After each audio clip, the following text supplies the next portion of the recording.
بڑا بھائی چھوٹوں کے لیے بے پناہ محبت کے جذبات رکھتا ہو لیکن اس کی آمدن تھوڑی ہو تو چھوٹے تانا دیتے ہیں کہ تو نے باپ کے بعد کون سی جاگیر ہے جو ہمارے لیے بچا کے رکھی. آج کہا جاتا ہے تو کہتا ہے تیری عزت کوئی نہیں کرتا, تیری عزت کس بات میں کرے. آج کہا جاتا ہے تیرے بچوں کی فیسیں تو ہم بھرتے ہیں, گھر کے اخراجات تو ہم چلا رہے, تیری عزت کس بات میں کرے. آج جس بھائی کے پاس دولت زیادہ نہ ہو, سگے بھائی اس کی عزت کرنے کے بھی روادار نہیں. اور اب تو حالت یہ اگر کوئی بھائی بیچارہ غریب ہو اس کا بھائیوں کی لسٹ میں تعارف بھی نہیں کروایا جاتا, اور جو ہے وہ کوئی غریب ہو تو اس کا تعارف نہیں, اور کوئی امیر تیسرے خاندان کا بھی ہو تو وہ کھینچ کے اپنے کھاتے میں ڈال دیا جاتا ہے. سائل پوچھتا ہے میں کماتا نہیں وہ کماتا ہے. تو میرے حضور کتنی بڑی بات ارشاد فرمائی, حضور میں ہو سکتا ہے اللہ تجھے رزق تیرے اس بھائی کی وجہ سے دے رہا ہو جو کماتا نہیں. کتنی بڑی بات ہے یار, یہ تو کرم ہو گیا صاحب کہ اس نے تیرا ہاتھ دینے والا بنا دیا, لینے والا نہیں بنایا. اگر تیرا ہاتھ لینے والا بنا دے تو کیا کر سکتا؟ تو بھی تو اسی ماں کا بیٹا, تو بھی تو اسی باپ کی اولاد ہے. تیری رگوں میں کوئی الگ سے سرخ رنگ کا خون تو نہیں دوڑتا, تیرے دماغ میں الگ سے سوچوں کے سوتے تو نہیں پھوٹتے. تجھے اپنی ڈگریوں پہ ناز ہے, تیرے سے بڑی بڑی ڈگریوں والے لوگوں کے آگے خاک چھانتے پھرتے ہیں. یہ محض اس کا کرم تھا صاحب, اس نے تیرا ہاتھ دینے والا بنا دیا. ساری برادری پورا خاندان 30 سال سے کاروبار کرنے والے نیچے رہ گئے. تیرا ستارہ اوجے سریا کی بلندیوں کو چھونے لگا. تجھے اونچا اس لیے تو نہیں کیا تھا کہ تو M P A M N A وزیروں امیروں کے ہاں دعوتیں اڑاتا پھرے.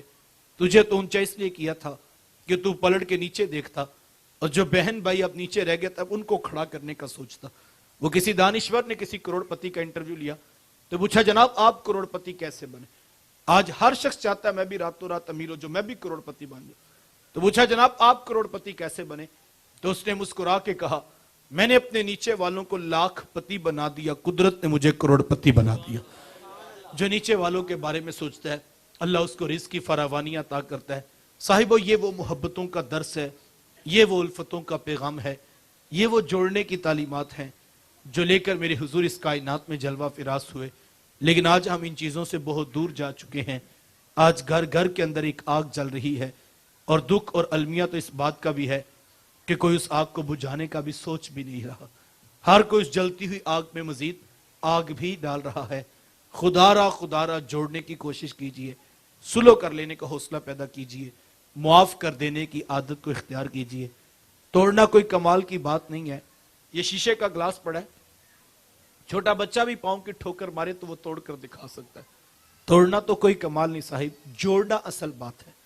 وہ کیا کسی نے کہا تھا توڑنے والے خاک کیا کرتے ہیں, توڑنے والے خاک کیا کرتے ہیں, جوڑنے والے کمال کیا کرتے ہیں.